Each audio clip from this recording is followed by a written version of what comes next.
প্রধান বলছে, আগে যে উপপরিচালক ছিলেন তার সময়েও ওই চ্যানেল চালু ছিল, কিন্তু খুব বেশি সুবিধা করতে পারেন নাই। কিন্তু নতুন উপপরিচালক শাহজাহান কবির জয়েন্ট করেছেন দরবেশ বাবা হিসাবে, যার কাছে টাকার বিনিময়ে কোনো কিছুই অসম্ভব নয়। এবার আমরা দেখব কিভাবে এই চ্যানেল কাজ করে মাসে কোটি কোটি টাকা হাতিয়ে নিচ্ছে। অনুসন্ধানের শুরুতেই যাকে আমরা বহিরাগত হিসাবে পেয়েছিলাম তার বিরুদ্ধে উঠে আসে এক ব্যক্তিকে পাসপোর্ট করে দেওয়ার জন্য 17,000 টাকা নেয়ার অভিযোগ। কিন্তু টাকা দেওয়ার পরেও ওই ব্যক্তির কাজ ঝুলিয়ে রাখা হয়েছে, পরে আরো টাকা দাবি করা হচ্ছে। সেই ভুক্তভোগীকে নিয়ে আবারও আমরা যাই উপপরিচালকের কক্ষে। কত টাকায় আপনি কন্ট্যাক্ট করেছেন ফাইলটা? 17,000। এবার অনেকটাই অপ্রস্তুত দেখা যায় উপপরিচালককে। আগের মতোই তিনি বিষয়টি অস্বীকার করার চেষ্টা করেন। আমাদের অনুসন্ধানে উঠে আসে ব্রাহ্মণবাড়িয়া আঞ্চলিক পাসপোর্ট অফিসের ভয়াবহ তথ্য। এই পাসপোর্ট অফিসে প্রতিদিন গড়ে 300টিরও বেশি আবেদন জমা পড়ে। এর প্রায় 90% আসে কথিত চ্যানেলের মাধ্যমে। আবেদন প্রতি নির্ধারিত ঘুষের রেট 1,500 টাকা। ফলে দৈনিক ঘুষের অঙ্ক 3 লাখ ছাড়িয়ে যায়। মাসের হিসাব যা প্রায় 1 কোটি টাকা।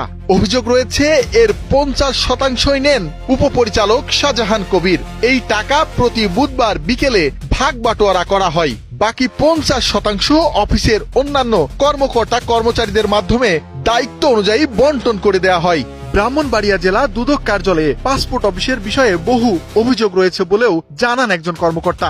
নাম প্রকাশ না করা শর্তে এনপিপি নিউজকে তিনি বলেন, পাসপোর্ট অফিসের প্রায় প্রতি কর্মকর্তা কর্মচারীর বিষয়েই আলাদা করে অভিযোগ রয়েছে। এর আগেও বেশ কয়েকবার তদন্ত করা হয়েছিল, অভিযান পরিচালনাও করা হয়। এরপরে কয়েকদিন ভালো চলে, কিন্তু এর পরেই আবারও আগের অবস্থানে চলে যায়। এখানে আমাদেরও আসলে খুব বেশি কিছু করার থাকে না। আমরা ব্যবস্থা নিতে চাইলে সাংবাদিক, সরকার সব জায়গা থেকে চাপ আসে। ব্রাহ্মণবাড়িয়া পাসপোর্ট অফিসের সাধারণ মানুষের কাঙ্ক্ষিত সরকারি সেবা নিশ্চিত করতে হলে কথিত দালাল চক্র অফিসের অভ্যন্তরে বহিরাগতদের প্রবেশ এবং অতিরিক্ত অর্থ আদায়ে অভিযোগগুলো নিরপেক্ষ তদন্তের আওতায় আনা প্রয়োজন। চট্টগ্রাম বিভাগের জেলা ব্রাহ্মণবাড়িয়া। সবশেষ জুলাই মাসে এই জেলার প্রবাসীরা মোট $8 কোটি রেমিটেন্স পাঠিয়েছে দেশে। জেলার বাসিন্দারা এখন বিদেশমুখী। বিদেশ যেতে পাসপোর্ট করতে গিয়ে হয়রানির শিকার হচ্ছেন গ্রাহকরা। পাসপোর্ট অফিস ঘিরে গড়ে উঠেছে দালাল চক্র।